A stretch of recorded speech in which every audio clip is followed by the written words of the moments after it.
Hi, everybody. I am delighted to again be able to address you and thank you for having me this year. I'm going to start out today by making a couple comments before I get into the slideshow. First, I want to offer my sincere appreciation to everybody out there. This industry has performed at an extraordinary level during this pandemic, and I'm proud to be a part of it. And everybody here is making us all look good, taking care of buyers and sellers, and I am just absolutely pleased to be a part of that process. The other thing I'm going to say before I get started is I have never been so uncertain about what's going on in the world. Now, I say that, but I'll preface my comments by saying that I think things are better than people think, but I think the level of uncertainty has caused us all a lot of anxiety. And the level of uncertainty kind of makes it difficult to predict things with great clarity or great certainty. So what we're going to do today is I'll take you through a lot of information I hope you find useful. I'll give you my honest opinion, but truthfully, a lot of this is going to play out and we'll see what happens. So to get started here, we'll talk a little bit about current market conditions. And honestly, they're not as bad as I think the press would have us believe. You're looking at a slide here on consumer sentiment and consumer confidence. As you may recall from prior presentations, consumer sentiment is long-term based on a series of questions that span 5 to 10 years in length. Consumer confidence is based on a series of questions that are immediate. In other words, 12 months in length or shorter. So as people become more optimistic, consumer confidence will go up further than consumer sentiment. Consumer sentiment moves more slowly. Now you're looking at a graph here that shows both in January and then below in boxes, you will see the current readings. You can see in October, consumer confidence is at 100.9. And that's about where it was back in late 2016, early 2017. Consumer sentiment's at 81.2, and you have to go back to about 2014 to when we were at that level. So the pandemic has had an impact on consumer confidence and consumer sentiment, but they haven't gone completely in the tank. If you look at the seasonally adjusted home purchase or home desirability, if you will, the increase over pre-pandemic levels is phenomenal. And you can see what's going on here. It is skyrocketed. It dropped like a rock during the initial stages of the pandemic and has gone up immensely since then. So people want to buy a home. They want to own a home. Going to the next slide here, chart of the week, home sales and purchases applications. And you can see here that you have new home sales have gone up very dramatically. Existing home sales are up nicely, or actually back to where they were at the beginning of the year. And then purchase home mortgage applications are moving up very, very well. This is a Mortgage Bankers Association slide, and it really indicates that activity and desirability of mortgages is really doing very, very well. One thing that is sort of interesting to look at is that this is not evenly spread across all price ranges. And what you're looking at here in home purchase applications by loan size, going back a couple of years, you can see that during 2018 and early 2019, the disparity between loan size had little impact on the volume. But as you got into late 2019 and into early 2020, you saw higher end home accelerate in terms of purchase applications. But look at since the pandemic started. Obviously, this pandemic has really heightened income inequality. It has really caused a distinct difference in behavior between people who have wealth and people that don't. And you see it here very clearly because high-end homes have gone up dramatically. And the lower end homes, you can see here, have hardly moved at all in terms of volume. And if you go on to residential construction, the permit starts and completions, they've all recovered. I think we were all a little bit worried early on, but they are going up now and things are starting to move on. Fannie Mae's October origination forecast gives us a little bit of a perspective on what may happen next year. I personally like Fannie Mae. Later on in the program, I'm going to show you predictions from a couple different sources. But in my lifetime, or excuse me, in my career, business career, Fannie Mae's origination forecast has been the most accurate and the closest to what actually happened. So I tend to rely on the Fannie Mae origination forecast. I put it here because I want to give you some reason for optimism. And that is that actual purchase money or originations are going to be up next year. They're going to be up volume-wise over this year, even though this year's turning out to be pretty good. Refinances are going to trend off. I mean, we will have refinanced a tremendous amount this year. Next year, the amount of refinance is going to go down significantly, but purchase money applications and originations are going to be better this year or next year than they are this year. This one is basically a Goldman Sachs slide that shows sort of the same thing, that new home sales and existing home sales have picked up dramatically after dropping suddenly with the pandemic, but now we're back at higher levels than we've seen in a while. One thing that has become painfully obvious to all of us is that the supply of single-family homes for sale is really minimal. And it's at the lowest level right now that it's been in 3 decades. Is going back all the way to 1990, you're seeing a less single-family homes for sale than you've ever seen before in the market. So, and you probably, all of you notice that even more than I do. It is really, there's not much in the market to buy. The 10-year Treasury, which is sort of the baseline for anticipating where mortgages are going, has trended up just a little bit here in the last month, and people are talking about rates. The rates are going to go up. I think you'll see this back off a little bit. I don't think rates are going to go up for a couple of years, to be honest with you. And historically, you look at the 10-year T-bill and you say mortgage rates are 1.5 to 2 points over that. And you're seeing that right now. Mortgage rates are about 2 points over where the 10-year T-bill is. So the impact of the pandemic, this is just the latest indication of infection rates in rural states, areas between 50 to 79% urban and over 80% urban. And what you're seeing right now is a real strong escalation in the amount of infections, hospitalizations, and unfortunately, you'll probably see a rate increase in mortality. What's interesting about right now is you're seeing a large increase in the infection rate in rural areas. I think North Dakota has currently got the highest percentage on a population basis of infections. I think South Dakota is second. So this pandemic is far from over, and we are going to need a vaccine. And we'll talk a little bit about that in a little bit, but there's a lot of infections going on, unfortunately. Unemployment insurance, we're at about 787,000 initial claims for unemployment on October 17th. And if you look at job losses in the pandemic, obviously it dropped like a rock, really an extraordinary experience. We've been seeing this about every 100 years, and none of us, I think, had any perspective on this at all when it started. Job loss was immediate, a lot of recovery. About half the jobs have been recovered, and about a little over half of the remaining jobs that are still on the shelf are considered temporary or more of a perhaps based on a recovery, but the job is still there. So we are seeing some reduction in the amount of unemployment, and you can also see that if you exclude the areas directly affected sectors, unemployment's back to under 5%. If you have the affected sectors, you're a little over 7%. It hasn't hit everywhere the same, and I think you're all painfully aware of that one also. It's really hit temporary help services, leisure, travel, entertainment. Those areas have been hit a lot. This compares the COVID recession with the Great Recession of 2008, 2009, areas in which you had job losses. A little bit of difference there, but this one has been really on low income, more leisure and entertainment and travel than anything else.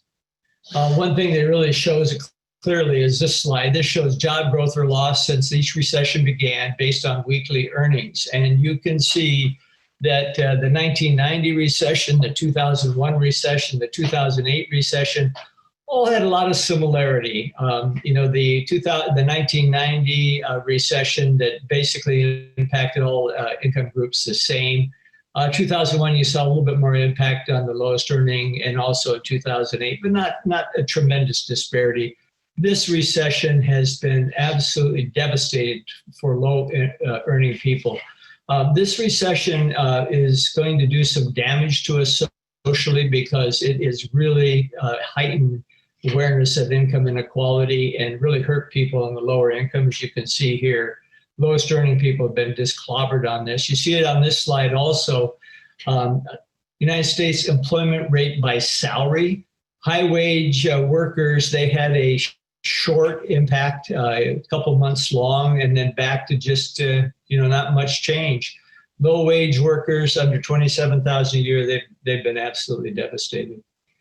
One other thing that's happened in this pandemic that's been kind of interesting, and I'll talk about this a couple times, is that you've seen a real change in the appreciation for home ownership and also for the location of the home. And we are seeing people move from the urban area to suburban areas. Now, I've heard a lot of people talk about that and say, well, yeah, that's fine, but it's not really going to last, or we don't know that it's really happening. Well, you can see it in the housing activity in some suburban areas versus urban areas. But looking here at apartment rental vacancy rate, this probably illustrates that it's more than just a home ownership trend. It's actually a social trend. You can see that the rental apartment vacancy rate has gone up dramatically in downtown areas and not at all in the suburban areas. So this is a trend that is transcending just home ownership. It's actually a social phenomenon. One of the other things that's happening is e-commerce, and we've seen a very sudden spike in e-commerce growth rate. E-commerce coming into this recession was running about 10% of the retail sales forecast. It's jumped up about 5% because of the recession. The overall e-commerce penetration rate of retail sales has jumped up 5%. The growth rate skyrocketed. It has gone up 20%. Now, it will come back down, but the overall reliance on e-commerce for retail sales, that trend will continue. And you can see by 2030, the estimate here is by Green Street Advisors is that e-commerce will account for almost 30% of retail sales. So this pandemic's accelerated the death of the mall and also created problems for strip centers and other sort of retail outlets. But e-commerce has prospered. I'm going to show you something in a minute too, and I'll come back and talk about that again some more. Looking at the commercial market, you hear a lot of comments about the commercial market and how we don't know what's going to happen with offices and people are scared about investment in commercial. A little bit of that is overblown. If you look at this is Green Street Property Sector Index, price indexes, and you can see that, and this is actually fairly current, even though it says 1219 on the bottom. You can see that the pandemic actually impacted the price index across the board, virtually every sector of commercial real estate. And you can see which ones have recovered fairly quickly. Manufactured homes recovered very quickly. Storage is back where it was about a year and a half ago. You can see industrial has recovered. It's actually higher than it was before the industrial's warehouses. And then apartments are still down, but they've leveled off. Healthcare is leveled off. Offices is down, but leveled off a little bit. The ones that are really hurting here and dropped like a rock are mall lodging. Mall and lodging just got clobbered. But looking at actually the percentage of commercial mortgage-backed securities that are behind in payment are basically beyond the grace period. You can see that when the pandemic started, we had a real surge of mortgage-backed securities that were not performing, and especially lodging, and then retail overall. The one that sort of surprised me is that office, by and large, has not been impacted as much as people think, even though everybody says offices are dead. Offices are not dead, and offices are typically owned by people that have a lot of wherewithal. I think the current delinquency rate on offices is maybe 10%. So we'll see what happens on that also. That's just basic overall office performance.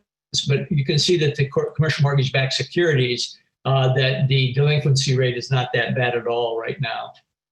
So forbearance and delinquencies on mortgages, we're down to about 5.7% of mortgages right now. About 3 million households are in forbearance. And you look at this, it's been holding, and there's some time left. Most forbearance is going to go through the end of the year, maybe some even longer than that. Some of them even go up to a year long. One thing that I would suggest to you, and I'll show you some slides here, that basically the American consumer and homeowner was in much better shape this time than during the Great Recession. So consequently, you won't have the impact on foreclosures you had last time. My personal opinion is worst case scenario is you have about a 2% of the outstanding mortgages foreclosed. And I'll show you why I think that in just a minute. That would amount to about 1 million mortgages. Now, that's a lot, but that's nowhere near where we were in 2008, 2009. The reason that I'm not as worried about it this time is you can take a look at this. This is default risks taken by the mortgage market. And you can see that we had a tremendous amount of product risks back in the building up to the Great Recession. We had subprime mortgages. It was just absolutely insane what we were doing. And that risk level has gone down and stayed down over the last 10 years. And you can see here the mortgage credit standards. They were very, very loose prior to the Great Recession. They got very tight. They loosened up a little bit. Now they tightened up again recently with the pandemic, as you can see at the end of this graph. But they never really got out of hand. And mortgage credits has been very well managed. And I think the level of risk assumed by mortgage lenders and the secondary market has been minimal. So people are making loans to people that can pay. And you look at the average US FICO score, we're over 710. We're about 712 right now on the average FICO score. Look where we were in 2009. We were at 687. You got to be kidding me. So the American consumer is in much, much, much better shape and much more capable of withstanding the financial problems created by this. And again, the bulk of the problems are in the low income, not on the higher income area. This is consumer debt levels, and you can see that household debt was really, I mean, it really is down a long ways from where it was before the Great Recession. The mortgage debt's way down. Two areas that were a little bit of a concern, or not a little bit of a concern, but a concern: student loans and auto loans. And you can see here non-housing debt balance, student loans at 1.5 trillion, and then credit cards at 0.8. Auto loans at 1.34. The one here that scares me, I mean, the student loans scare me because there's a tremendous amount of student loans in forbearance, and we're going to have to do something about it. This is irrespective of your political orientation. I think we all would like to see something done so people can pay back their students' loans in a rational manner and not get clobbered because of this. The auto loans have been out of control for a long time, and they weren't even regulated by the CFPB until August of 2015. So there's a lot of auto loans out there that make no sense whatsoever. When I said earlier about 2%, that's because of owner-occupied homes, which are about 64% of the housing stock. If you look at that, owner-occupied homes, about 39% of that is, or 39% of the total, or the majority of the owner-occupied has mortgage with positive equity. About 23% has no mortgage, and about 2% has negative equity. So that, to me, I think everything above, everything that's got positive equity will be either refinanced, or forbearance will allow for an adjustment and the ability to pay back upon sale, or some other accommodation, if you will. The mortgages where there is negative equity will be a problem, and that's about 2% of the outstanding mortgage stock. So that's the worst case scenario, and that's the total, in my opinion, the total downside exposure in terms of foreclosures. That's about 1 million mortgages. I don't think it'll ever get to that point, but that's the worst case scenario. So one thing, again, I'd point out is that the amount of equity in homes compared to debt is completely different than it was in 2008, 2009 during the Great Recession. You can see here that owner equity in real estate is like 18.7 trillion, and debt is back down to at a reasonable level. So borrowers falling behind in Q2 and Q3, you can see that missed payments on mortgages hasn't really accelerated. The one area where you have a big problem is the student loans, and the student loans have gotten pretty serious. That needs to be dealt with. Want to show you this. This is personal savings as a percentage of disposable personal income. And you can see US, Australia, and Canada. And you notice that all three countries went up like a rocket ship with the pandemic. People became very conservative, started saving income, we all know how that works, right? Because when you're not going out, you don't spend as much money. And actually it's been kind of interesting how much money you don't spend, but you see that it went way up in the US, then it started coming back down, and it came back down very much, very significantly. That is a reflection of e-commerce, and that is a reflection of the fact that we've developed a very efficient purchase and delivery system online in the US. Consumer spending, how do I want to put this? The percentage of consumer spending right now is about 97% of what it was prior to the pandemic. So we've been able to do a lot of things. Normally what we can't do is we can't go to a movie theater. We got to be careful when we go out to eat at a restaurant. We can travel, but we got to be careful about it, right? So that's where it's been impacted. The ability to purchase things online has really mitigated the impact. Are there any asset bubbles? Yeah, there's some asset bubbles. You look at the S&P 500 technology sector, and the price earnings ratio has gone up fairly significantly. It's not back as high as it was in 2000, but it's trended up a lot. And you look at the 2020 performance, the S&P 500 has really been driven by some of the technology stocks. And that's really where virtually all the increases come. And look at this. This is the S&P 500 share of total market value by sector. Technology is now back above where it was during the dot-com boom as a percentage of total market value in the S&P 500.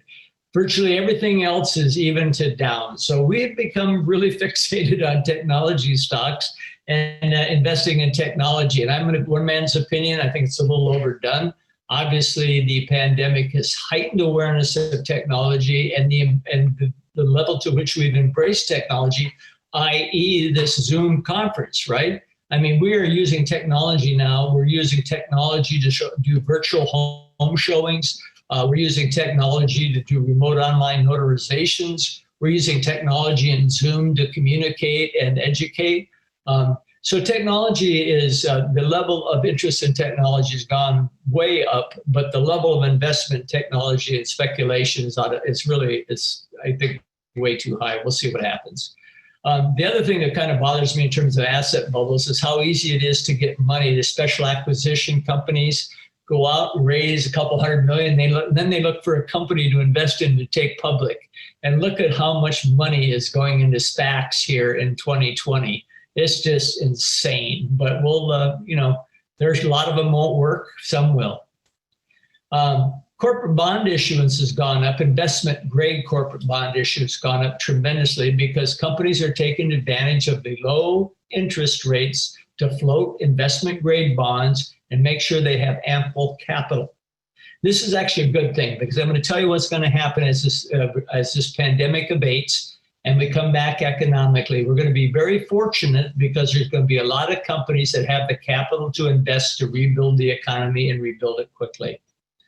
A high yield investment grade debt and spread level, and that we've had a couple pops there. You can see that the pandemic sort of impacted it, but it corrected very quickly, so it's not a problem. And then business debt as a share of GDP has gone up dramatically. Look where it was in 1950. It was less than 30%. Today, it's about 75%. In December of last year, business debt exceeded household debt for the first time since 1991. So business debt is pretty high. So how about federal deficit and the debt growth? And any of you that have listened to me before know you have to put up with a couple of minutes of my complaining about the federal deficit because I think at some point in time it'll be a problem. When, I don't know, but it is going to be a problem. You can see peak federal spending as a percentage here. And you look at the different issues, you can see the New Deal, World War II, Great Society, Vietnam, financial crisis, and then coronavirus 2020. So this is really accelerated federal spending and federal debt, and absolutely necessary. Deficit surplus is a percentage of GDP, and you can see what's happened with the pandemic. It's had a pretty big impact. Federal debt, I think, went up a little over 30% this year, so it's gone up pretty dramatically. And debt held as a public, as a share of the public, as a share of GDP. And you know where we're going, we're back up as a share of GDP where we were in World War II. And this also shows the same thing, but also shows the annual deficit as a percentage of GDP. So you can see where the government deficit is. And it's cumulative and adding up. So is it a problem? Right now, it's probably not a problem. We're still able to sell our treasury bills. Foreign entities still buy our treasury bills. They buy them and pay the price that allows us to keep our interest rates very low. When is that going to be a problem? I don't know. This question was asked to people. Is reducing the budget deficit, should it be a top priority for the president and Congress? And you can see that less than 50% think that's the case, and that's actually less people worried about it than were worried about it back in 2000 and 2004, or it was 2004. So apparently I'm overly concerned, so we'll see what happens. Let's talk about the state of Oregon. And, always like to take a look at the population growth. The forecasts on the population growth for Oregon have slowed down fairly significantly. You can see here the population growth and annual percentage change 1950 through projected 2026. Population will go up, percentage of change is going to slow down. And then you look at the unemployment rates in the United States versus Oregon versus Portland metro area, Multnomah County, and Portland City itself. And you can see here August of 20 in dark and August of 19 in blue. So overall, Oregon has had less of an increase than the United States as a whole. The Portland metropolitan area is about the same as the United States. Multnomah County is a little higher than the United States. And then Portland City is higher, a little bit higher than Multnomah County. I can't quite tell you why Portland City is that high, but you can see overall the state of Oregon is okay. Over the year employment change by region, and then this is September 19 through September 20, seasonally adjusted non-farm employment. You can see that the coast has been most impacted. Then Portland second, Central third, Willamette Valley, Southern and Eastern not as much. Employment loss by region, North Coast really got clobbered down. You see worst of the recession and then where we were in August. So the recovery between April and August, fairly significant, but still quite a bit out there. And you can see North Coast, Gorge, Central Portland, Rogue Valley has the least of anybody. So looking at the breakdown of the employment and the layoffs, you can see the total amount, how much is temporary and how much is permanent. Permanent losses probably running around 3.5%. Temporary layoffs about 5%. Total were 7 or 8%. Oregon employment by wage, again, you see the impact of the income inequality. The type of jobs that have been lost and the people impacted the most by this recession are low income earners. Yes, it's impacted the high and middle in Oregon, but the low income earners have been impacted. Below 40,000 have been impacted more than anybody else. And you'll see Oregon employment lost by recession. The Great Recession went on for a long time. It took us 7 years to get back to where we were at the peak of the recession, prior to the recession, excuse me. You can see with this, we're probably looking at about 3.5 years. So if you start in March of 20, you go to the third quarter, September, October of 23. We're probably 3 years out from complete recovery on the unemployment. It will trend up fairly rapidly. So this will be a lot less painful than the Great Recession, the 2001 recession, or the 1980 recession. But we will take a little bit of time to recover from it. One thing that has sort of surprised me is how well the state of Oregon has done financially. And if you look at Oregon personal income tax collections, March to September, 6 months, this year we actually collected more personal income tax in the state of Oregon than we did last year, March to September. So this is sort of counterintuitive and actually a nice surprise, because this state is doing a lot better than I would have assumed, and actually has collected more personal income tax than it did last year during the same period of time. This is March to September, the height of the pandemic. So I suspect next year it won't be up, but we've got a little bit of room here, and we're in a lot better shape than I would have assumed had I not seen that statistic. COVID unemployment is mostly temporary, but keep an eye on the permanent damage. You can see headline unemployment and the core unemployment. I'm going to tell you really honestly, I think if we do not get a vaccine by year end or early next year, and the infection rate stays high for another 6-9 months and no vaccine, we get a little bit worried about this having a profound impact economically. If we get a vaccine by year end or early next year, it'll probably take 6 months before we really have wide distribution and implementation. And again, there's a lot of conversation about how many people are going to be willing to take it. But if it happens by, let's say, December, January, or February at the latest, by June, July, August, September, you'll have a lot of people being inoculated. And then I think by March of 2022 to August or September of 2022, you'll see a fairly significant recovery in the economy, but probably total recovery all the way into Q3 of 2023 to get all the jobs back and get back to a normal level.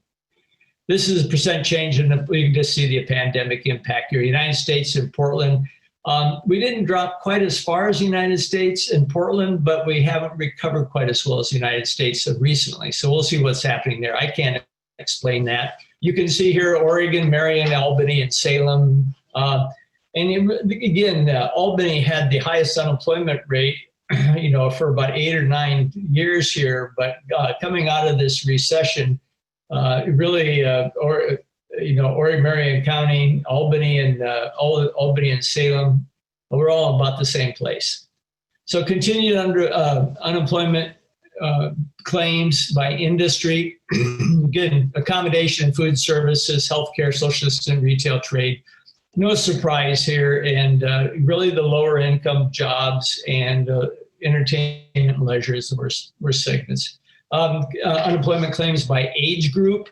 25 to 34 is the biggest age group. And, let's be real honest here. This recession, we're really blessed in this industry because this recession has had less impact on our industry than almost any industry. And you can see part of it here because of age group, but also income. And the people that can afford to buy a home are usually a little bit older and usually a little bit higher income. They're not the bottom quintile. And so consequently, we've been blessed in this business when we're not as impacted as some. Working at home on the rise, a lot of speculation about everybody's going to work from home. No, not everybody's going to work from home. We were running, the best number that I saw was about 7.5% to 8% of the population work from home on a regular basis prior to the pandemic. It has shot up to 25%. And actually, my company is running about 55% work from home. We have 1,600 employees, about 55% are working from home. We're a highly automated company all on one platform. So we're able to do that, move work around and engage without any loss in or very minimal loss in efficiency. But you'll see this going forward, the share of employed Oregonians that work from home, that's expected to go back down to 10% and then gradually maybe work up to 14% by 2025. I do believe that you're going to see more working from home on an isolated basis or a special basis, or even maybe Mondays and Fridays occasionally, or people working from home when they have someone sick or their kids staying home or whatever. I mean, you will see more accommodation because technology will allow us to do that. So I do think working from home will become more normal, but I don't think it'll become a predominant factor. There's been too many studies that show that you lose productivity and you lose innovation if you don't have engagement. Also, a lot of businesses, a lot of skill sets are dependent on the job training, and that's hard to do when you work from home.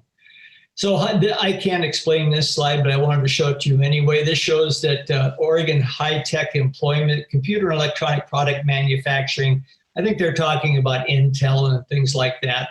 Other high-tech, they see going up dramatically. Now, this is interesting. This is S&P Case-Shiller Oregon Home Price Index versus the National Home Price Index. And you can see that we have, since 2015, gone up much quicker than the National Case-Shiller Index. Now, the estimate is that Case-Shiller over the last 12 months went up about 5.2% nationally. I can't tell you what it was in Oregon, but it's gone up fairly fast. And it is noticeably higher than the national average. This is one of my favorite slides, and I've shown this one to you all before. This is median single family price and employment. And typically the employment drives price appreciation, because the more employment you have, the more people that have money, that they buy a home. And so they're correlated very well. And you can see going back 2004 to 2008, price exceeded employment. That's known as a bubble. That's when speculation is probably one of the biggest drivers of home purchases.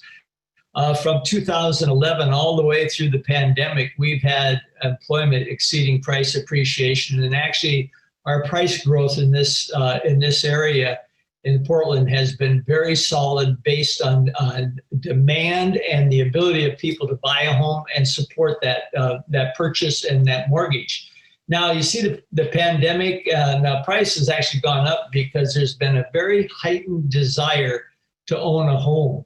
So prices have actually kind of popped up fairly quickly, and employment's still down. We'll watch this very carefully, and again, hopefully that corrects over the next year to year and a half. The Portland Metro closed sales, kind of erratic. Obviously, you see the seasonality here. Active listings and average sales price. Again, you see some seasonality. The sales price has gone up because you have such a low amount of inventory for sale.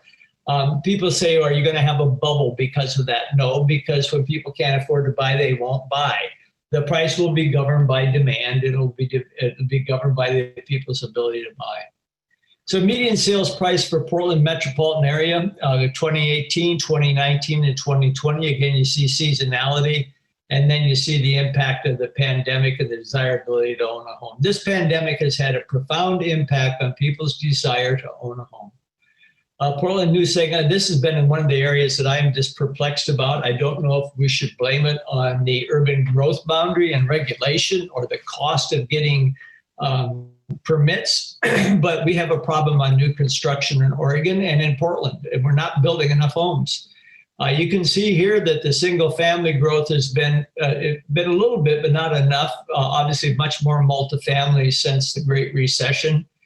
And the affordability index, though, is probably about where it was back in the early 2000s. You can see here the median home price divided by median household income. And we do this to kind of give you a relative idea of how expensive a market is compared to the earning ability of the people in that market. So if you take the median home price divided by the median household income, you get a ratio that you can compare market to market. Los Angeles here is 10.3, New York City is 9.4. You can see Portland's 5.8. Anything under 6, in my opinion, is still very viable. You get up above about 7.5, you start getting into, you really start limiting the amount of people that can afford to buy a home. Down below, you see the Seattle, San Francisco, San Jose, and just the different ratios of different areas. So Portland is expensive, but it is still viable. Foreclosure rate in Portland is very low, and I think it'll stay fairly low. We'll see. The employment cost index, that's gone down a little bit with the recession.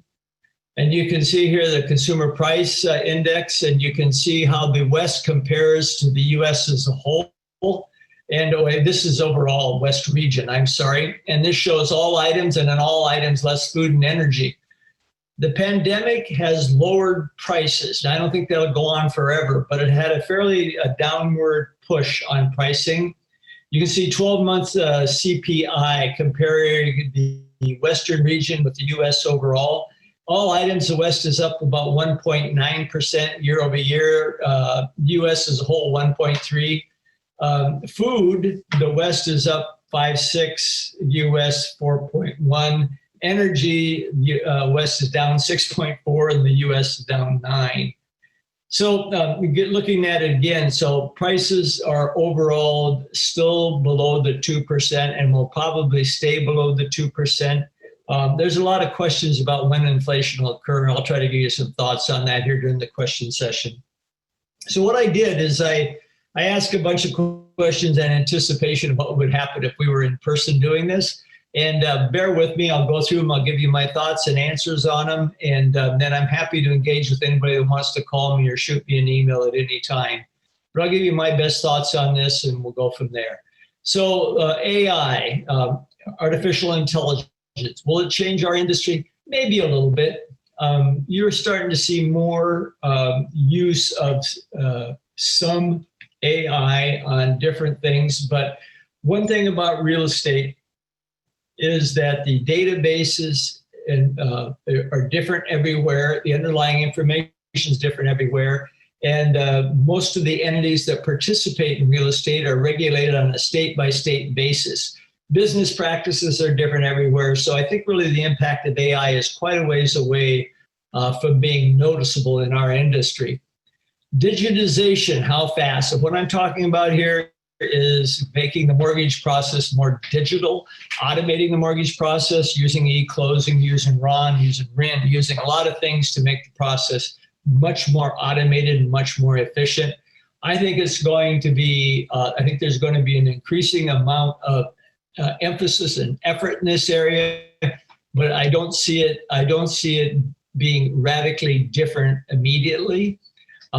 Right now, I will tell you from the high-ranking executives at the major lenders that I talk to, they are more focused on processing mortgages right now than they are in investing in any sort of digitization or e-closings.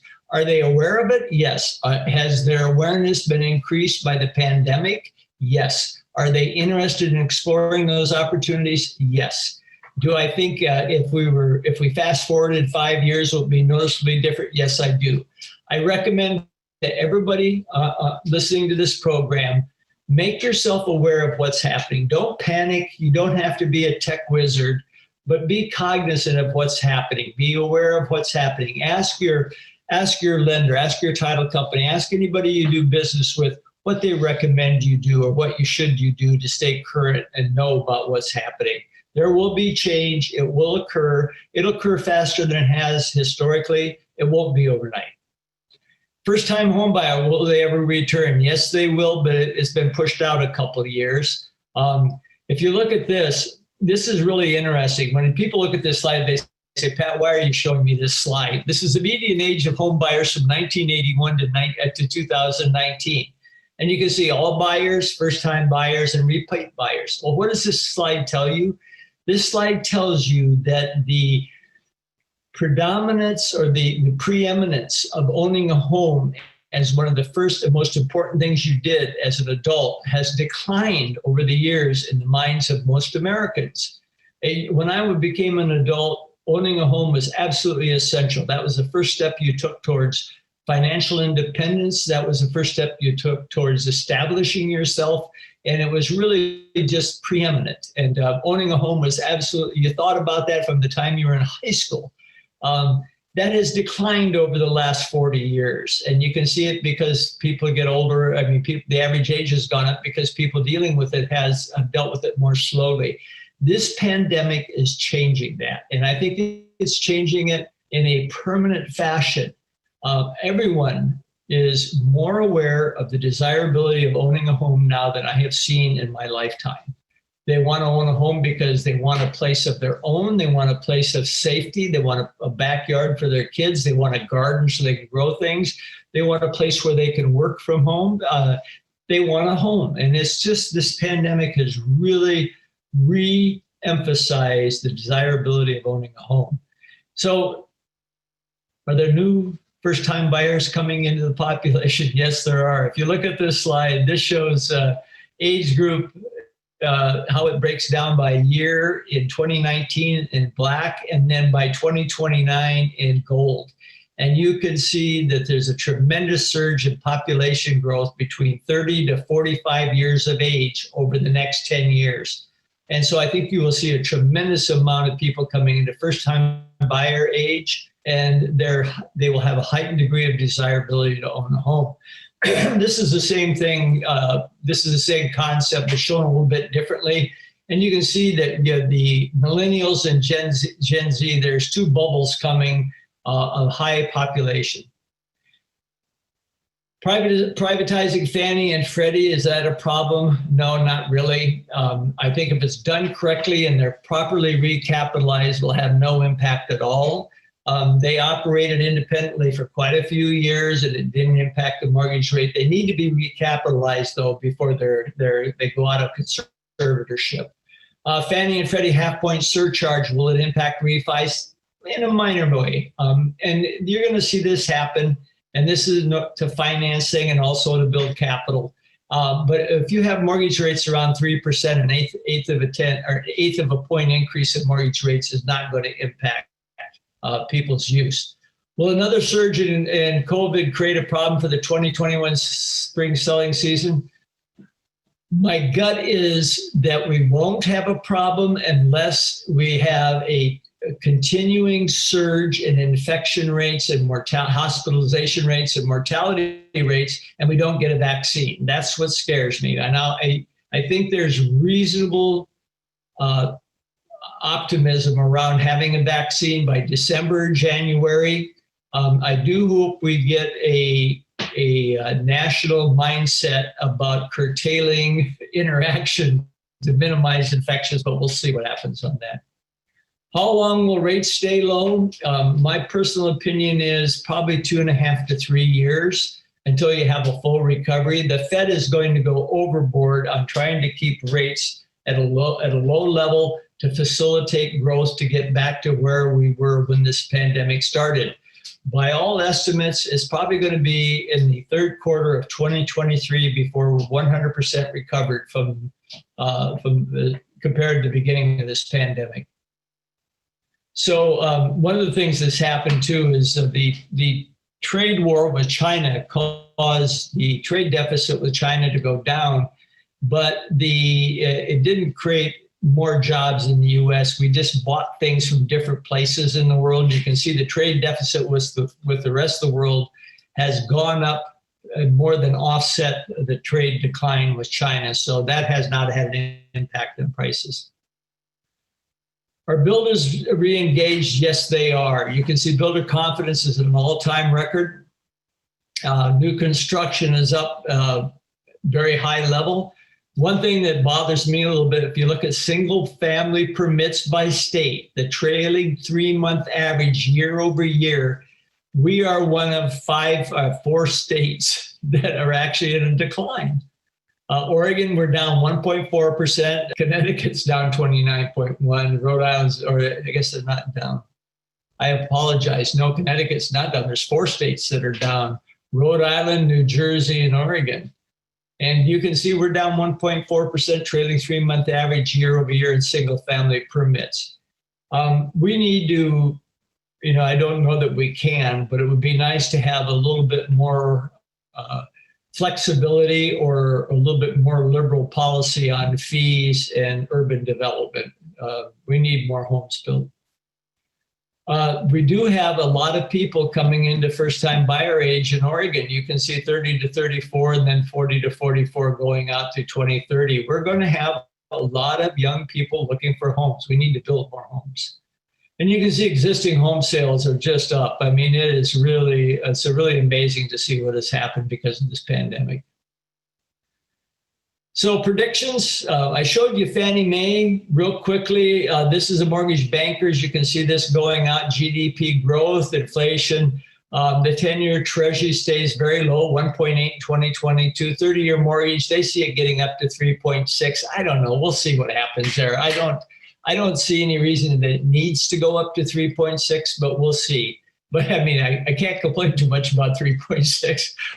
And they say new home sales just continue to go up. Existing home sales go up. We're in the right business. Look at the sales. Look at the new home sales and the existing home sales, purchase originations. They are optimistic, just like Fannie Mae, that very good for the next 3 years. This is home appreciation forecast for the next 12 months, and I was stunned at the level of difference between Zillow and CoreLogic. I don't know. I think this is kind of crazy. I think it's probably going to be between 4 and 5% myself. Again, because I think the level of appreciation home prices will depend on the availability of homes and the ability to buy. It's not going to go up from speculation. It's going to go up because people are actually buying. This is Freddie Mac, and then you see their mortgage rate, home sale level. They're also predicting more home sales, price growth slowing down a little bit. Originations, they're looking at 2020 being a very, very good year for total originations because of refis. Now, one thing that I would say that is kind of interesting to me, and I don't know how to answer this one, and this goes out far enough, so it probably won't impact any of us, or maybe just some people that are young enough to be around in 25 years. But U.S. population projections, every year they're going down in terms of going out 20 to 30 years. Again, I don't think that's going to impact any of us short term. So final comment, elections. I don't know what I got lots of opinions, but I'll try to stay very non-political here and just share some things with you. It is interesting. Perception and reality are two different things when it comes to politics in a lot of senses.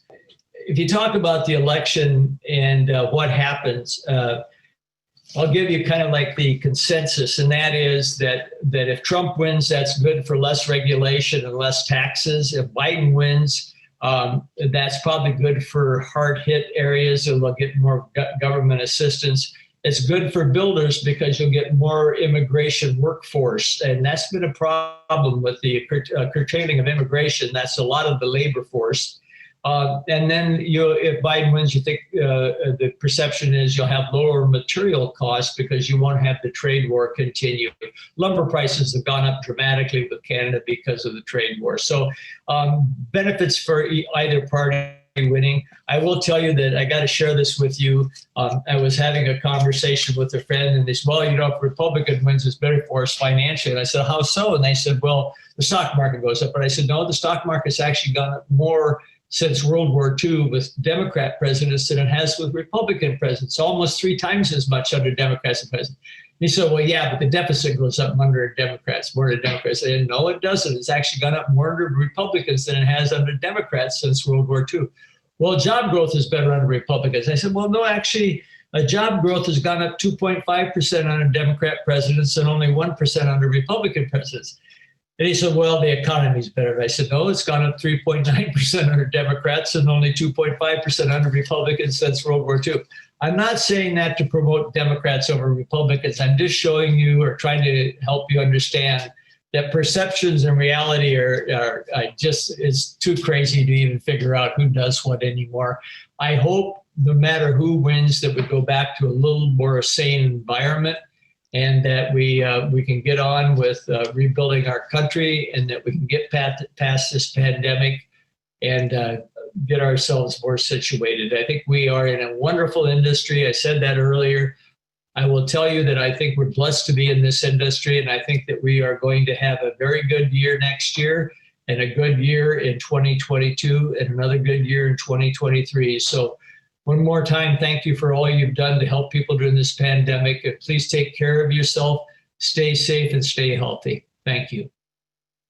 Hi, everybody.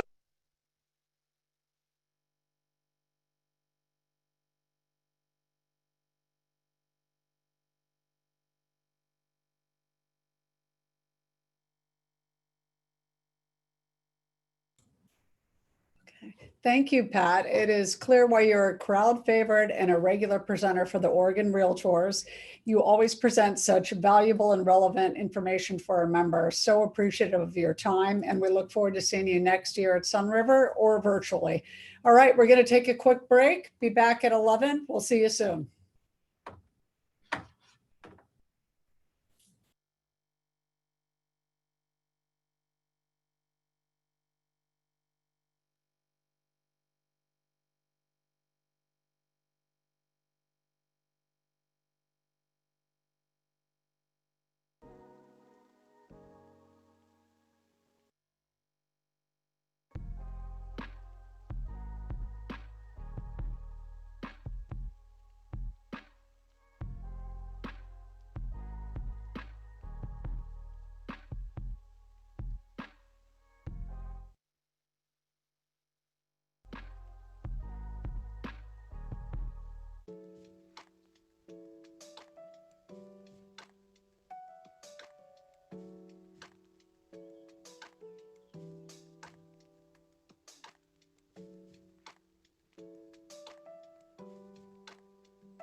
Welcome back, folks. Joining us now is Deanne Romarowitz, Associate Counsel for NAR. She focuses on NAR's insurance program, developing risk management resources, and general corporate law. Prior to joining NAR, Deanne served as General Counsel for the Greater Las Vegas Association of Realtors from 2005 to 2013. While there, she acted as panel counsel in more than 400 professional standards hearings and created risk management courses and tools to help guide the association's members through the mortgage crisis, foreclosures, and short sales. Deanne also previously served as counsel to the Nevada Real Estate Division as Deputy Attorney General.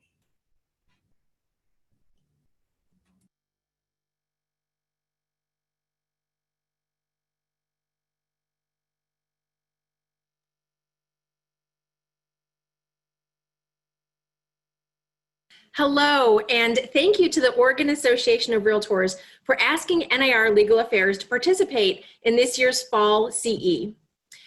I am Deanne Romarowitz, Associate Counsel at the National Association of Realtors in Chicago, and I'm happy to be here with you today to talk about the importance of fair housing. I am going to share my screen here, so we will get started with our presentation in just a second. Here we go. All right.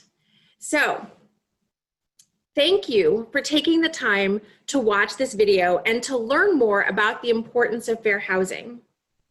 I'm going to be addressing some of the issues that we've seen within the last year and why committing to fair housing principles is more important than ever. In the next hour, we're going to cover the basics of fair housing law and then go into some of the potential danger zones that you see every day in your business. These include things like prerequisites and providing listing information, marketing, something you do every day, buyer love letters, which is a hot topic all over the country right now.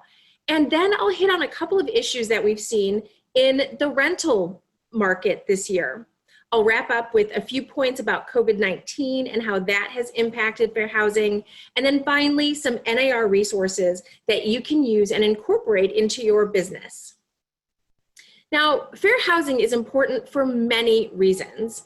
And first and foremost, learning about and really applying the federal, state, and even local fair housing laws is important for your everyday business.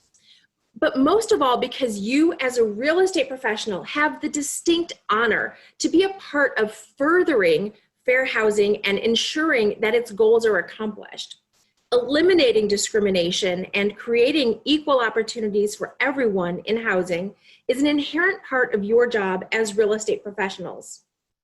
Failure to comply with fair housing can be costly. There is the impact to your reputation, and that is potentially an impact on your bottom line in your business. And even insurance coverage can be impacted in that a lot of E&O policies will not cover defense costs for intentional discrimination.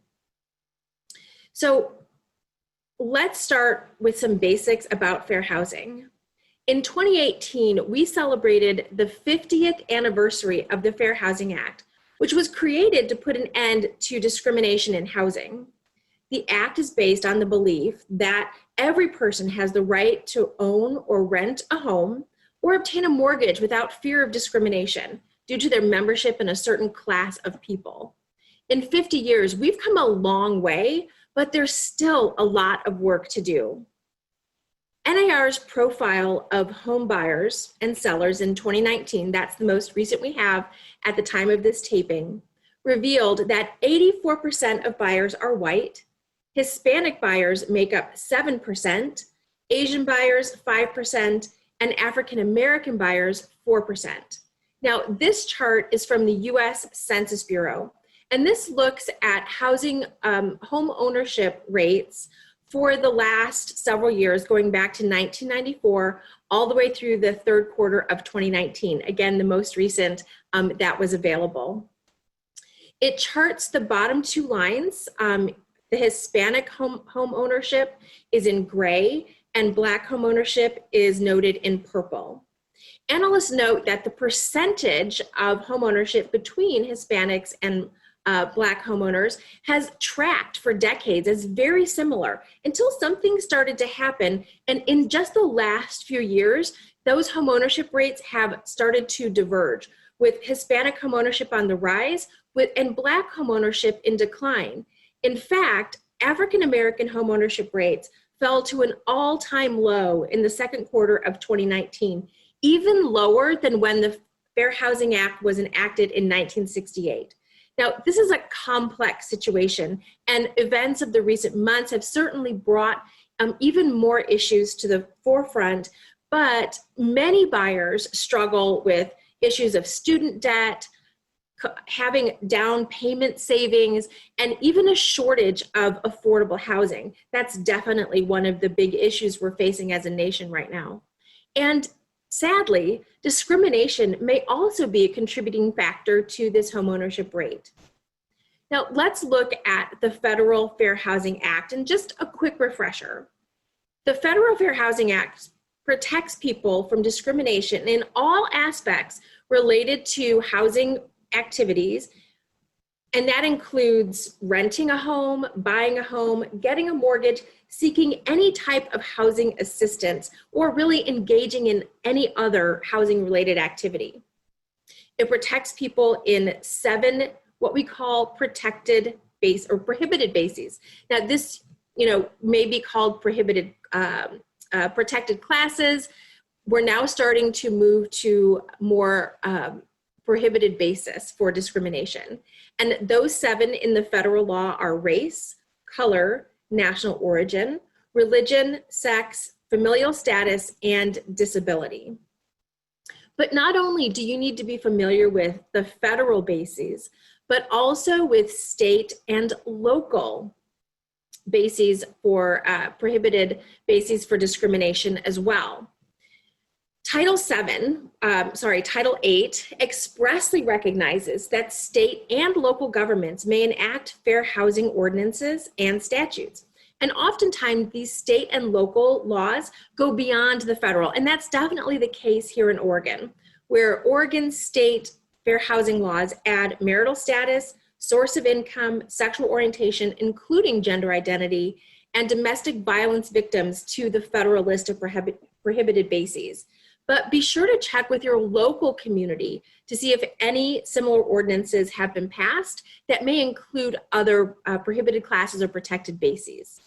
And then, of course, as realtors, Article 10 of the Code of Ethics adds sexual orientation and gender identity to the federal list. So for realtors who aren't in Oregon, where these protected classes have been added, all realtors across the country, whether or not their state or local fair housing laws include sexual orientation and gender identity, must also avoid discrimination on these bases.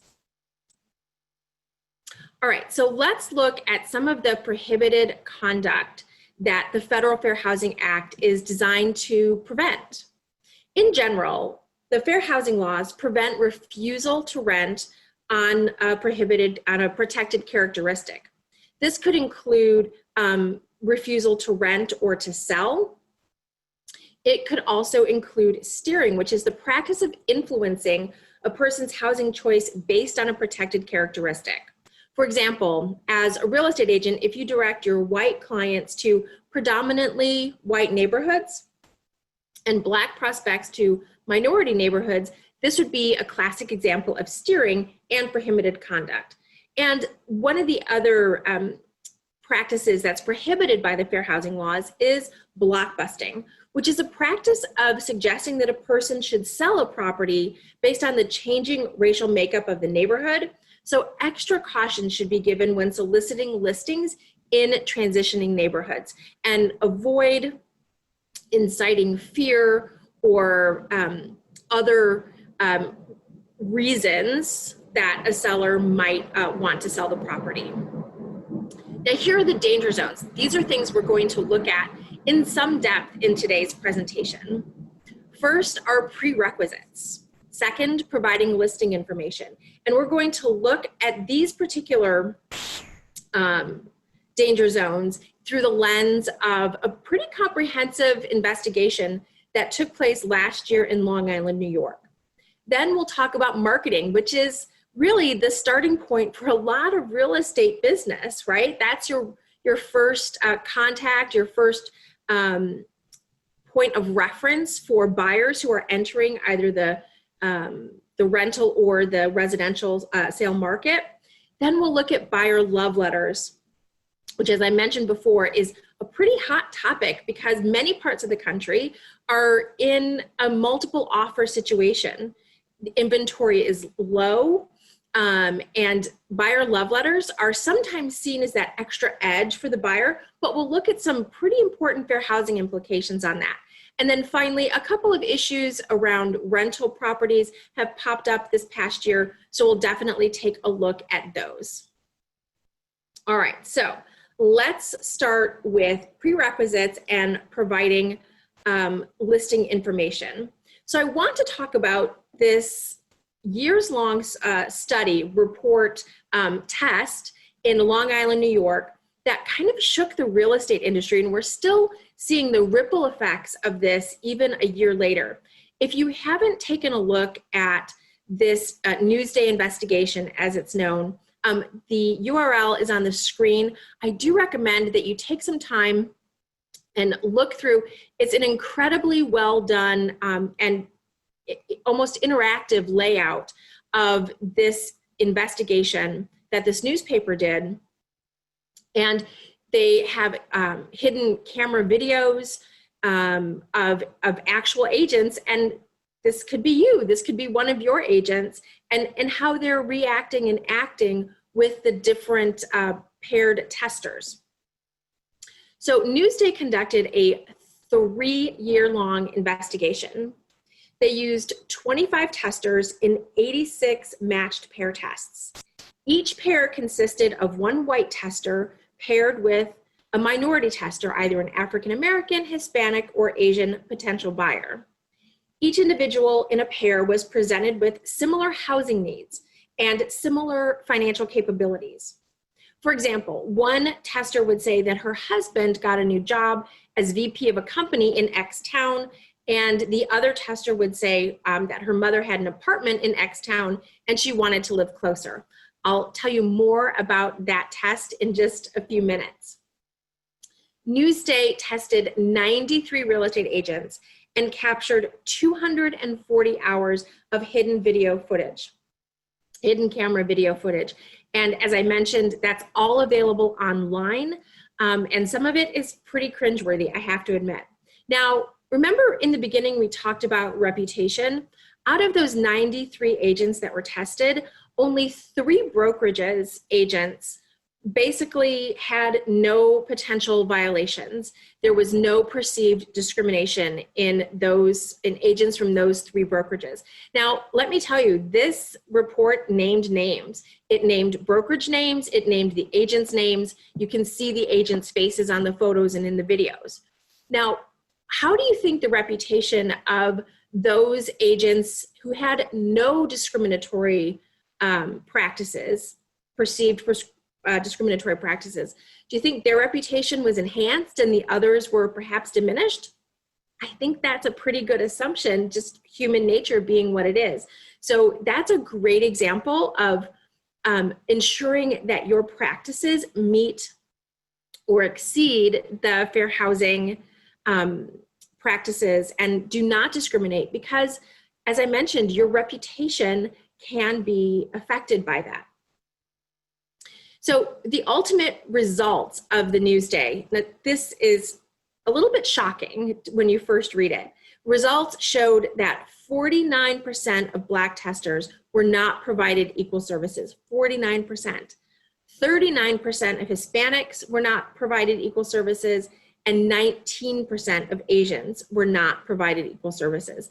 Let's dive into some of the findings. For example, the report found that in 8% of the tests, the agent requested certain information from a minority tester that he or she didn't request from the white tester. For example, there is some video footage of one agent refusing to work with a Black buyer without a pre-qualification letter, saying she requires it of everyone because she doesn't have the time to show everyone houses. But when that same agent was presented with the paired white tester, again, with similar financial capabilities and similar requests, she literally whipped out her iPhone within seconds and said, let's set up an appointment. When can I start showing you houses? I'll send you listings this afternoon, with absolutely no mention of a pre-qualification that she supposedly requests from all the clients that come to her door. Other ways that this showed up in the Newsday investigation was asking for an exclusive buyer's brokerage agreement from a minority tester, but not the paired white tester. And in your everyday practice, this could show up in something as simple as asking for ID before showing a home from a minority potential buyer and not a white potential buyer, or asking for a COVID disclosure from some clients, but not all clients. Remember, even though we're in the age of COVID, fair housing still applies. We'll talk more about that later. But this is even more alarming. So we've got 8% on the asking for prerequisites from minority buyers, but not the white testers. This is even more alarming. 24% showed that in 21 out of 86 of the tests, that is 24%, agents located white and minority house hunters in areas that were different enough to suggest evidence of steering. Now, fair housing experts analyzed more than 5,700 listings and plotted them on maps to reach this conclusion. So there's some pretty clear evidence of steering in this test. And here's what's interesting, is that steering is becoming a lot more subtle as agents are finding euphemisms and proxies to discuss the racial makeup of neighborhoods. Several agents would discuss the profile or makeup of a community with the white tester, but not the paired minority tester. For example, this agent, and there is hidden camera video of this agent saying all of this on that on the Newsday website, this agent would educate her clients. She told a white tester. She literally said, I don't want to use the word steer, but I educate my clients. That's a euphemism. And in this example, she told a white tester how she has told clients to check out the local convenience store at night to see who's buying diapers. But she didn't have a similar discussion with the minority tester. Another way to learn about a neighborhood is to follow the school bus and see who's picking up the kids. That's some other advice that this agent provided.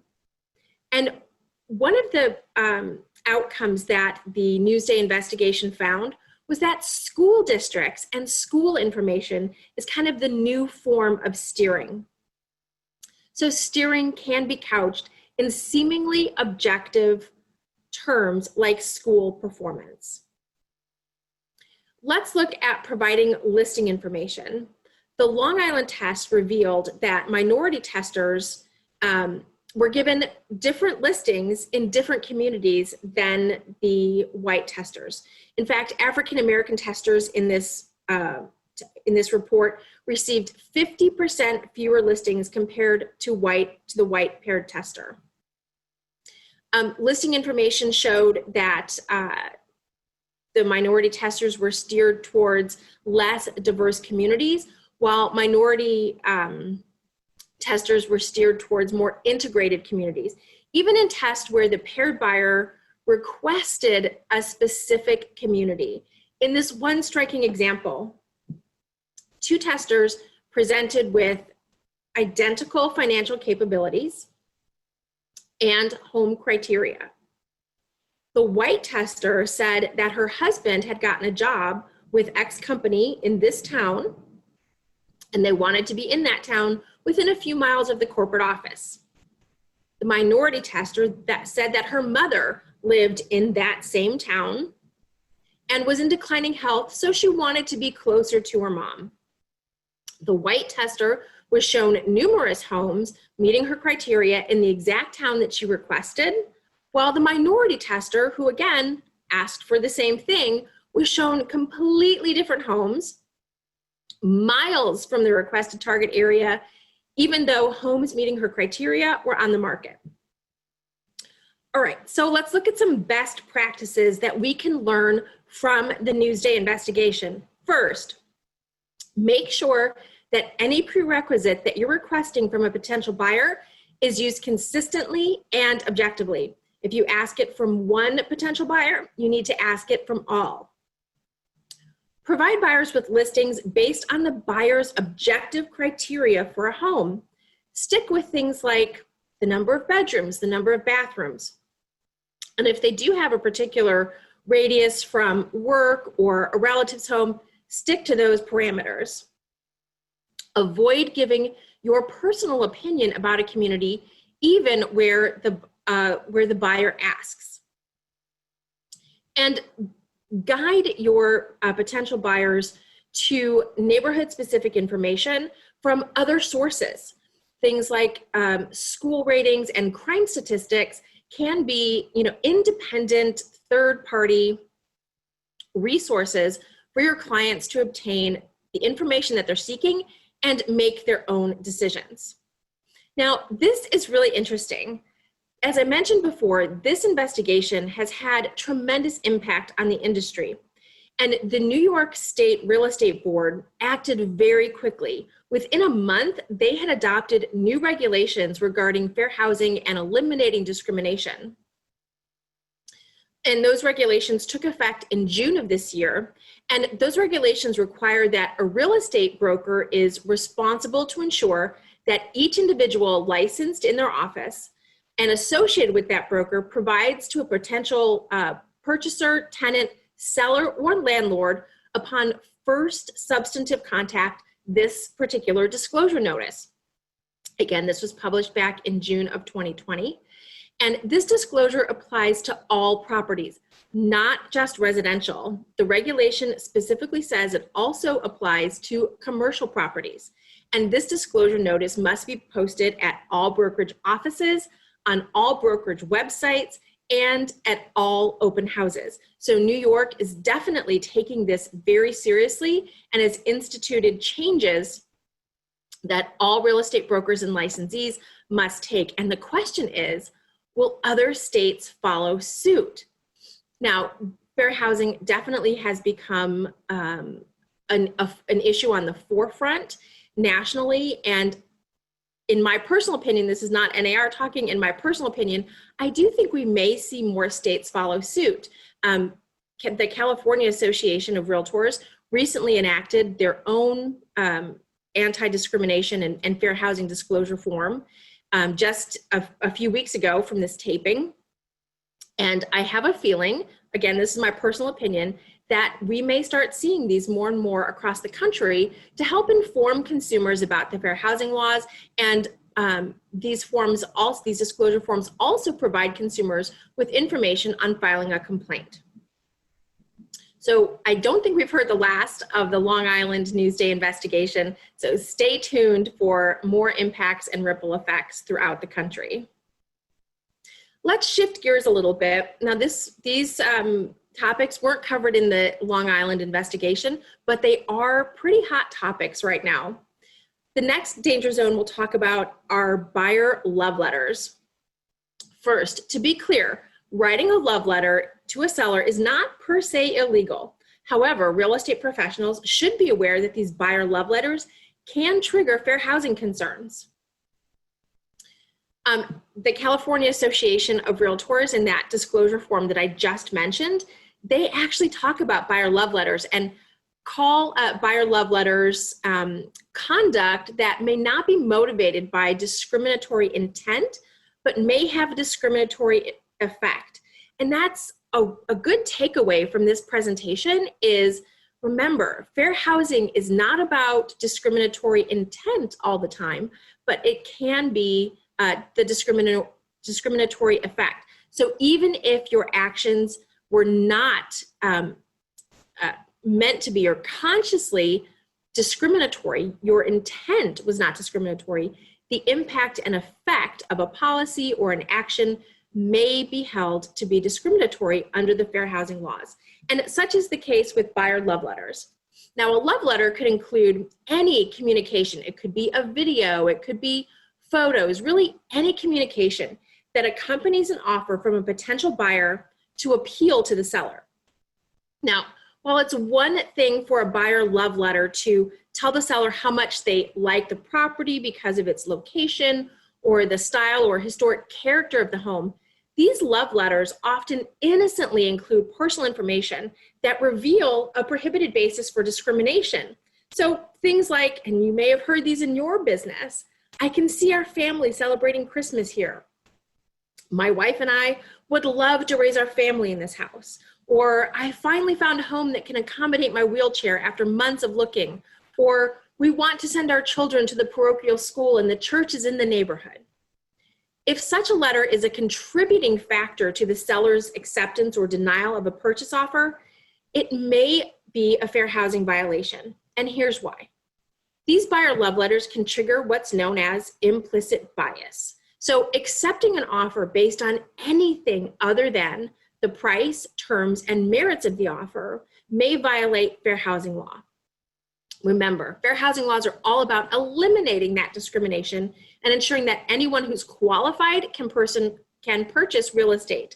But when you put the seller in this position of triggering implicit bias, that means the seller is preferring one offer over another because of a feeling, or they just like this potential buyer. But this feeling often arises out of shared interests, family, or personal preferences. If the reason the seller just likes the buyer is related to the buyer's race, religion, national origin, or any other characteristic that's a prohibited basis for differential treatment, a rejected buyer could allege that the seller and his agent committed a fair housing violation. Now, anecdotally, I have heard of cases in California where this is exactly the case. An unsuccessful buyer in a multiple offer situation has alleged that the seller made a decision based on a love letter and on the basis of a prohibited basis. So remember, sellers should always only consider the offer and not the people. And here's the thing, even the agents representing the buyers may be at some risk if it appears the goal of the buyer was to influence or conspire with the seller to choose a buyer based on race, religion, or some other prohibited basis. So here are some best practices for buyer love letters. Explain the fair housing concerns of buyer love letters to the seller at your initial listing appointment and to your buyer clients when they're making an offer. Discourage the use of buyer love letters. Do not accept them and do not read them. Advise sellers to focus on the merits of an offer, the likelihood to close, and the financial condition of the buyer. And if either your buyer or the seller insists on providing a love letter or insists on reading the love letter, advise them to seek legal counsel to document their decision and to document their good faith decision-making process. So get legal counsel involved. On the buyer side, it could be to ensure that there's no potential fair housing violation, and on the seller side, to ensure that the decision was not made on a discriminatory basis. All right, let's turn to marketing. Marketing is often the first point of reference for a buyer in a real estate transition, right? It all starts with marketing. Marketing is a huge part of being a successful real estate professional and can make all the difference in your listings. Marketing is also a key concern for the Fair Housing Act, and care must be given to the way that in which you market your services and your properties. Now, the Fair Housing Law prohibits the use of advertising that expresses a preference for or against certain persons because of their membership in a particular protected class. And generally, whether a marketing piece whether a marketing statement violates the Fair Housing Act is looked at this standpoint of the ordinary reader. So this is the ordinary reader standard. And under the ordinary reader standard, a statement will be found to violate the Fair Housing Act if it suggests to an ordinary reader that a particular group is preferred or dispreferred for housing because of a prohibited basis or a prohibited factor listed in the statute.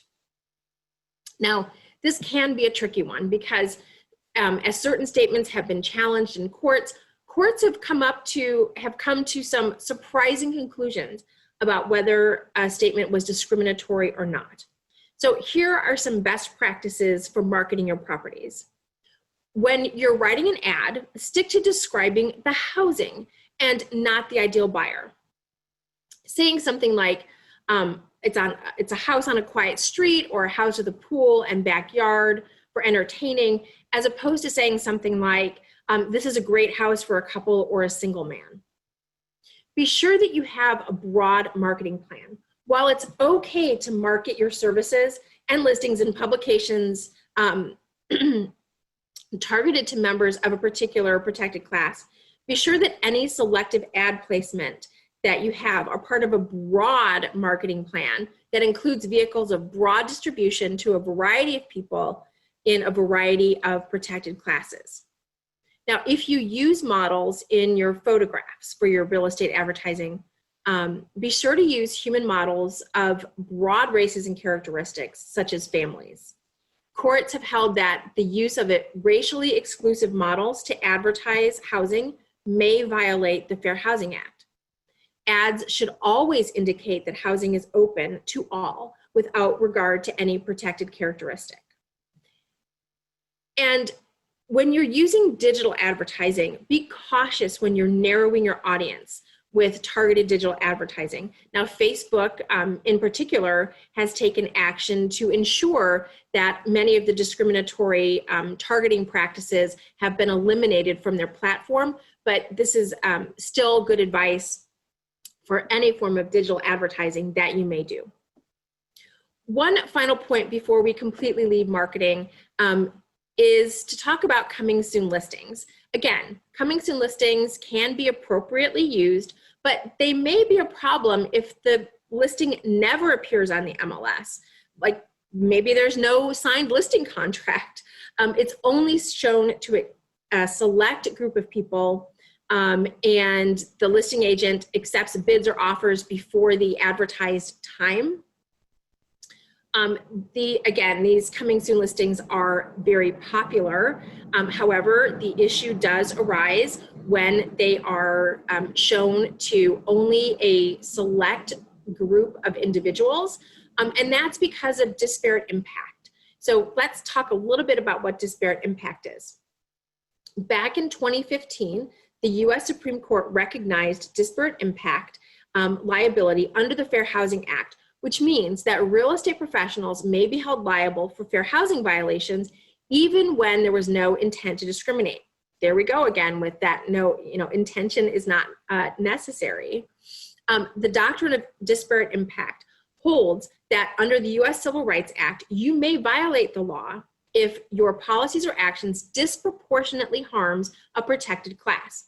This applies, the disparate part applies, even if you have no intent to discriminate against a protected class of persons, such as ethnic minorities, senior citizens, handicapped individuals, or others. Real estate professionals need to be cautious regarding the disparate impact rules. If you're exposing properties in one area to buyers who are members of one race or ethnic group, it could result in an allegation that you've violated the rules, and a listing that did not have full market exposure is at more risk than one that was placed in the MLS for exposure to buyers from all parts of the market. So that is yet another reason why inclusion in the MLS is so important, is to avoid any potential fair housing violations if there are allegations that the listing is only being marketed to individuals in a particular or not marketed to individuals in the other protected classes. Okay, let's move on to some hot topics in the rental sphere. I found this case, we're gonna talk about pre-screening and assistance animals. I'm getting a little ahead of myself. I found this case about pre-screening rental properties, and I thought it was really interesting, so I wanted to share it with you. There was a case filed in federal court here in Illinois at the beginning of 2020, and it alleges that what they did was they took some paired testers and called a property manager about an apartment that was available. So this was, and they did this based on voice. So they took 6 people, 3 white sounding individuals and 3 black sounding individuals. And they conducted a matched pair test. So the perceived race of the caller was the basis of this test. The property manager provided 2 white sounding potential renters the exact address of the apartment, and they were shown the property that very day. The same property manager, when the black sounding testers called, 2 of the testers were never given the address of the property or offered to be shown that property or any other. And 1 black sounding tester was told the apartment was no longer available and nothing in that building would be available in the foreseeable future. Now, what's interesting is after that black sounding tester called, a white sounding tester then called and was given the address of the property. So potentially some issues there with fair housing, but I wanted to bring this up because if you do any pre-screening on the phone or you're talking to someone on the phone, avoid making any determination of the person's race, ethnic group, national origin, any of the protected bases, their sexual orientation or gender identity. Just avoid making any determination or any predetermination of who you might be talking to based on the sound of their voice, because that can lead to potential violations of the Fair Housing Act. And really that would apply to rentals or even to sales. The other issue I wanted to bring up, because this has been years in the making, has to do with assistance animals in rental, specifically in rental housing.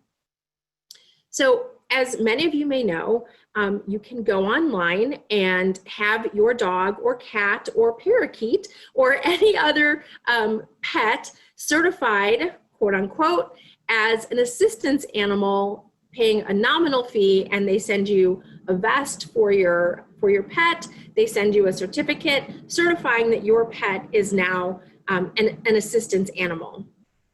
So these emotional support dogs is one of the areas that we've seen arise in, and HUD they launched an investigation a couple of years ago. What they found was 60% of fair housing calls that they receive, complaints, relate to reasonable accommodation requests. And HUD was seeing an increase in the number of complaints that involved assistance animals. So they launched an investigation into these, frankly, bogus, a lot of them are bogus, assistance animals that you can just buy on the internet. But here's the thing. Persons with disabilities who rely on the legitimate support of their assistance animals deserve the protections given to them under the Fair Housing Act. A housing provider must modify or make exceptions to pet policies, which may be necessary in order to allow a person with a disability an assistance animal in order to have equal opportunity to enjoy and use a dwelling. Now, as a reminder, under the Fair Housing Act, assistance animals are a broader definition than a service animal in the ADA.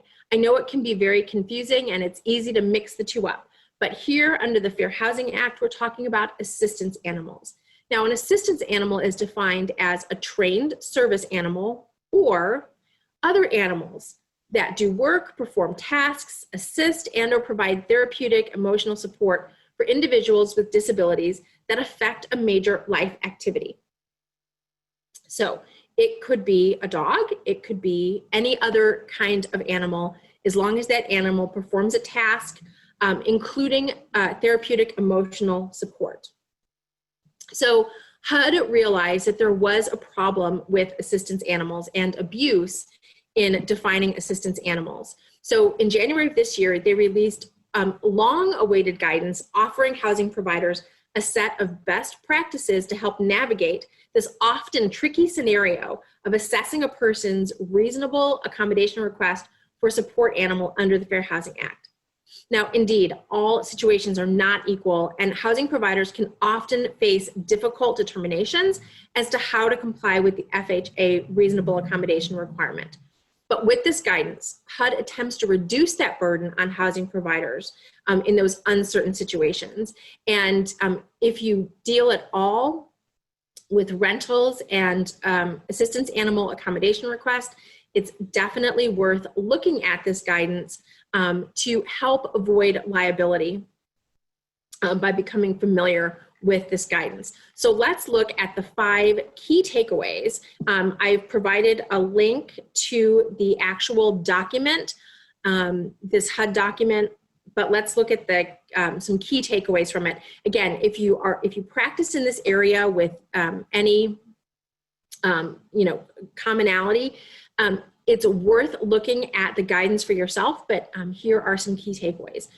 You can, if a person has an observable disability, you should avoid asking the person for documentation supporting that the individual has a disability, but instead seek confirmation of a connection between the individual's disability and the assistance animal. Again, this is for a person with an observable disability. And this is arguably one of the most relevant takeaways. Housing providers can request reliable documentation, which HUD acknowledges is unlikely to be satisfied by the provision of internet documentation obtained by websites that basically sell these certificates, registration and licensing documents. So that's really important that you can request reliable documentation. Another takeaway is that you cannot limit the breed or size of an assistance animal, but you may refuse reasonable accommodation for an assistance animal if the specific animal poses a direct threat that cannot be eliminated by the individual controlling the animal, for example, keeping the animal in a secure enclosure. Also, if a person is requesting an animal other than a common domestic animal, for example, a monkey, they bear a substantial burden to demonstrate the need for that specific animal or specific type of animal. So there is a heightened barrier there, or a heightened standard, if you will, for someone who is asking for something other than a common domestic animal like a dog or a cat. And then finally, before denying a reasonable accommodation request due to a lack of information confirming the individual's disability or need for the animal, the housing provider that's the property manager, for example, or the owner of the property, is encouraged to engage in good faith dialogue with the requester. Now, HUD's guidance definitely provides clarity to a housing provider's ability to obtain documentation of a person's need for the accommodation, often when the impairment is not observable, such as substantiating the need for an emotional support animal. And again, definitely worth taking a look at these guidance documents if you are in the situation of providing reasonable accommodation for assistance animals. There is specific guidance out there for you. You no longer have to guess. Let's quickly take a look at how COVID-19 has impacted fair housing. So one of the questions that came up very early on in the COVID-19 pandemic is whether or not COVID-19 is a disability for purposes of the Fair Housing Act. Now, this is a novel question that may ultimately be decided by a court, but based on all the information that we have, COVID-19 can have very severe symptoms for some people, and therefore may ultimately be interpreted as a disability for purposes of fair housing law. Therefore, while it has not been conclusively determined whether COVID-19 constitutes a disability, it is advisable to treat individuals who have COVID-19 as being covered by federal disability protections. Now, NAR has provided comprehensive guidance on fair housing compliance during the pandemic, and that's available to you at nar.realtor/coronavirus. So I encourage you to take a look at this document if you are dealing with COVID-19 issues in your area.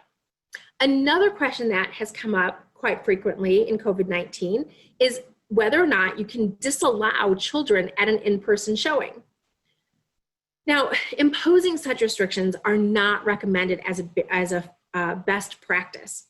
So the FHA, the Fair Housing Act, prohibits discrimination based on familial status, and restrictions on children or families with children may create legal exposure for you under the fair housing laws. If you wish to place restrictions on people entering the home due to concerns related to COVID-19, consider alternative restrictions instead, such as restricting showings to purchasers of record or restricting the number of visitors allowed in the home at a time, along with adherence to the CDC best practices for preventing exposure to and the spread of COVID-19. And of course, always comply with state and local guidance for showings in your area. Another question that has fair housing implications is whether you can ask a client if they have or have been exposed to COVID. And the answer is yes, if you ask all clients the same questions. You may ask that an individual self-disclose their COVID status or exposure to COVID. We recommend that you do so verbally unless you have a clear policy destruction, document destruction policy in place, if you do request that in writing. But remind buyers that you'll be asking if they're experiencing symptoms and that they'll need to wear a mask, avoid touching surfaces, etc., if they are viewing a home. And while questions like this may permit realtors to take necessary safety precautions, remember that many individuals with COVID-19 are asymptomatic, so reasonable precautions should always be taken whether or not you ask about their symptoms. And although it is permitted to ask COVID-19 related, if they have symptoms or exposure, this crisis does not provide a basis to ask someone for non-COVID-19 related health or medical questions. And then finally, what's a reasonable accommodation for COVID-19?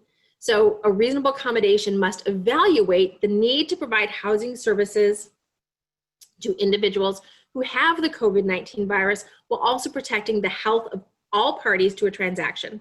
The analysis should specifically take into account the fact that the virus is highly contagious and potentially dangerous if contracted, and each circumstance should be analyzed individually to make the accommodation that's most suited to the situation.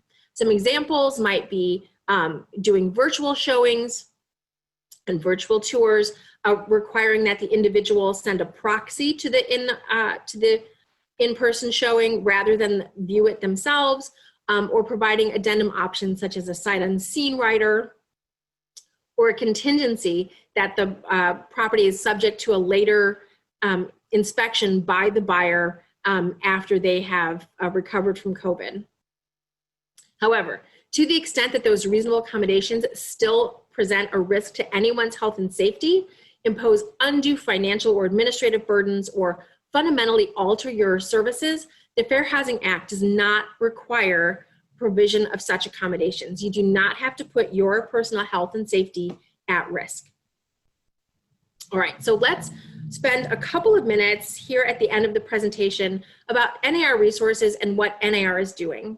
So back in 2019, NAR created a new position of a director of fair housing policy, and they hired a HUD veteran who had spent 29 years as the chief enforcement officer at HUD. His name is Brian Green, and he is NAR's director of fair housing policy. In early 2020, the leadership team enacted what's called the ACT initiative. ACT stands for Accountability, Culture Change, and Training. And this is NAR's revitalized commitment to fair housing and its principles. In January, NAR's leaders met with HUD Secretary Ben Carson, pictured here, and announced joint efforts for public service announcements and other proactive initiatives. Already, NAR has developed new implicit bias training, which I'll give you a link to in a couple of minutes, as well as many new courses and trainings are underway and should be revealed very shortly from NAR to provide even more in-depth and interactive training on fair housing and implicit bias. In the summer of this year, NAR took out full-page ads for a consumer-facing program about NAR's commitment to fair housing, with full-page ads in the New York Times and the Wall Street Journal. And I do want to point out that all of these social media posts, this artwork, is all available to you as members to share on your social media. You can download images like this and many others from this consumer outreach project at nar.realtor. Just go to nar.realtor and search for fair housing assets. Finally, NAR's fair housing page has been completely revamped to be really a one-stop shop for many resources and tools for you to use with your agents, in your business, and even with clients. Go to nar.realtor/fair housing for a copy of the Fair Housing Declaration and many useful tools and resources, including this incredible overcoming barriers to fair housing. This is a 1-hour training on implicit bias. Go to nar.realtor/bias override for this training. It is free, and it reveals a side of discrimination and potential fair housing violations and addresses it in a way that you can implement in your everyday life and in your business. And then finally, at the fair housing page, nar.realtor/fair housing, there are many resources, including publications. The Real Estate Brokerage Essentials Fair Housing chapter is free to you. It includes sample forms, checklists, and trainings that you can implement in your brokerage. There are free videos and many free brochures, consumer guides that are free to download. And as I mentioned, all of those are free. And you'll also find a link at the Fair Housing page to NAR's At Home with Diversity course and certification, which is being offered as part of the Right Tools Right Now program, offered to realtors at 50% off through December 31st of 2020. So those are a few ways that you can further your fair housing commitment and your fair housing education and learning at nar.realtor with resources that NAR provides you, its members. So thank you so much again to the Oregon Association of Realtors for having us here today to talk about the importance of fair housing. Again, my name is Deanne Romarowitz. I'm Associate Counsel with NAR, and it has been a pleasure to serve you and be with you here today.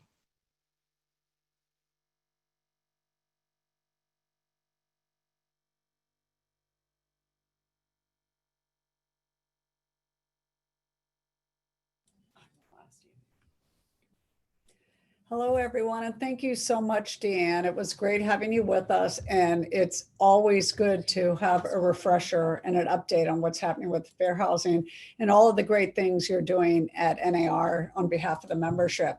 I know that throughout the program, you answered some questions, so I don't know or think anything is left because you did a great job on that. I do want to tell our attendees that we are doing a webinar on November 10th on the Long Island case. We're calling it Long Island Divided, and I know the investigator who handled that case is the presenter. So a lot of what Dan talked about, for those of our attendees that would like further information, that is a don't miss webinar. It's going to be very exciting and a good refresher and what you shouldn't be doing. So thank you again, Deanne, and we'll look forward to seeing you soon. Thank you. All right, everyone, thank you so much for attending the program today. We hope you enjoyed the presenters and have a few good takeaways to take out into your business, both personally and professionally. We look forward to providing more opportunities in 2021 to attend events, obviously both online, and we're sure hoping we can do some live, but no guarantees the way things are going. If you have not registered for the NAR virtual convention, please do so. You still can through, I believe, next week. It starts next week and goes through November 18th. And last, but by no means least, let us not forget our neighbors and communities that were severely impacted by the wildfires. The Oregon Realtors has provided over $175,000 in grants so far to date. And with your help, we can continue to provide assistance to our impacted communities and friends. So Please click on the link. There should be a link in your chat for the Home Foundation. We welcome any and all donations. We certainly need all the help we can get to help with recovery throughout the state. Thanks again for joining today. We look forward to hearing some feedback from you all. Keep an eye out for evaluations. Have a great day, great weekend, and we'll see you again soon. Thank you.